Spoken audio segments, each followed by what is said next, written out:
Fast Money Round with Lord Yang po. Hello po, mga hello po, kaibigan. hello po. Kinakabahan ka ba?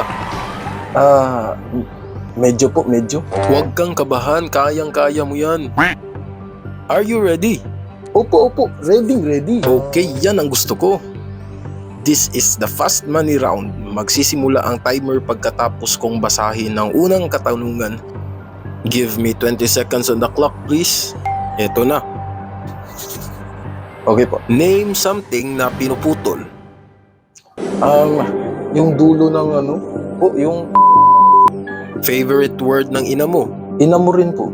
Pinagsisisihan mo noon na nakakahiya ngayon. Siguro yung tumai ako sa pants ko nung grade 3. Prutas na dilaw. Apple na kinulayan ko ng dilaw. Kadalasang inuutos ng nanay mo sa labas. Starbucks. Tama, di ba? Tama.